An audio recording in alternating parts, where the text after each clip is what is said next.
Episode 2, Surprising the Bank Manager. Does he have no shame? Karen hurried after Alex with a look of chagrin on her face. She tried to open the door to the VIP room, but it had been locked from the inside. Hello? Inside the VIP room, Robert Miller, the bank manager, was leaning against the sofa, looking at his phone. When the door suddenly opened, he quickly sat down and hid his phone away. Normally, when a VIP was coming in, Karen would notify him in advance. As the customer manager, he was responsible for 31 VIPs, and he knew them like the back of his hand. He immediately began to launch into his normal professional greeting, hoping to undo the poor impression he'd made by slouching against the sofa. But when he saw Alex, his expression froze. He was certain that Alex was not one of his VIPs, nor was he a relative of one. "May I ask who you are?" Robert asked, looking at the young man, who appeared to be around 20 years old. Robert had no idea who he was. Alex got straight to the point. "I'm here to get my money." "You have one of our cards?" Robert asked, suspicious of Alex's calm expression. "No," Alex admitted frankly. Robert was relieved to seemingly be proven right, but even more confused. Access to the VIP room required a minimum worth of $3 million, but this man didn't have any money. Why was he so composed? "I'm sorry, sir, we can't give out money without a card. Do you require anything else?" He's crazy, Robert thought. Why on earth did Karen let him in?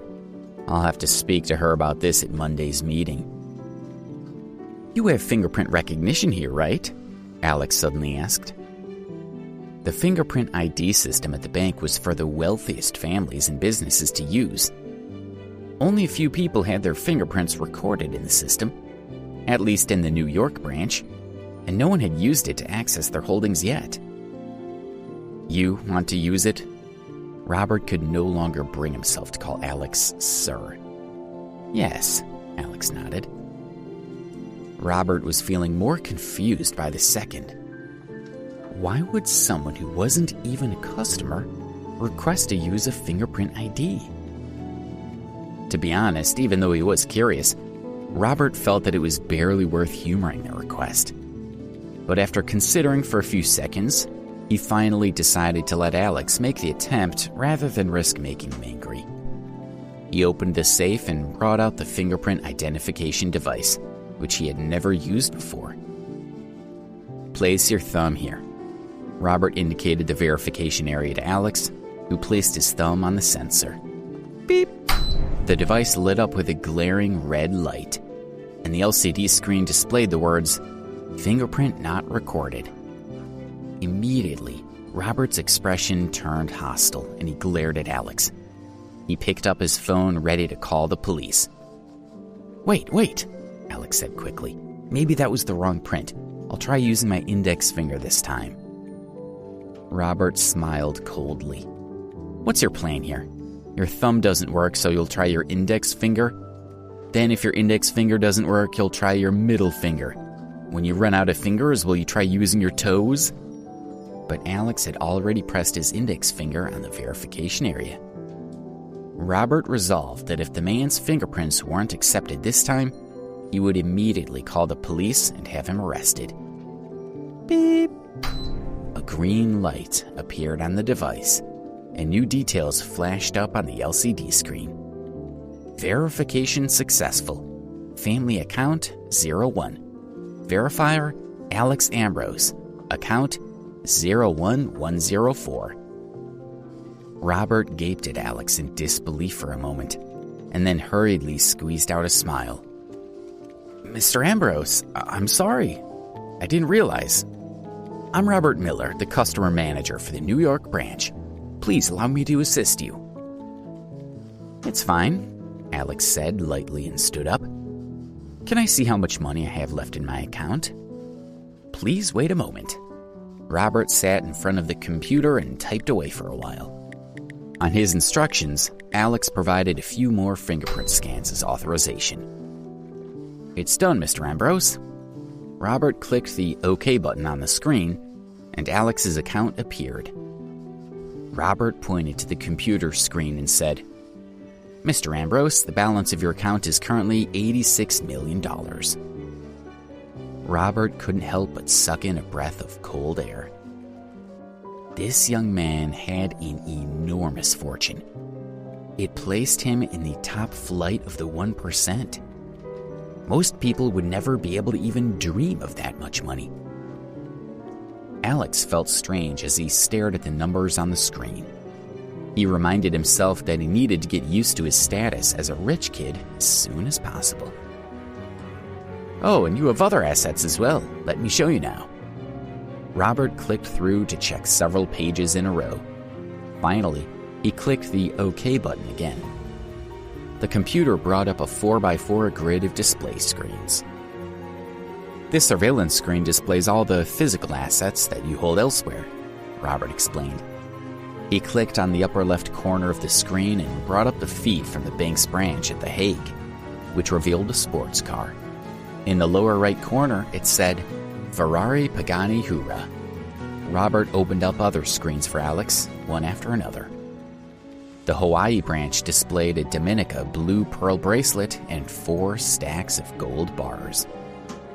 The feed from the French branch in Nietzsche revealed 3 original Picasso paintings and 2 Rodin statues. And the Cape Town branch had 15 10-carat diamonds, 10 pieces of ivory, and another couple of stacks of gold bars. Robert's eyes almost popped out as he looked at Alex's assets. He had never seen anyone so rich. Maybe not even 1/10 as rich.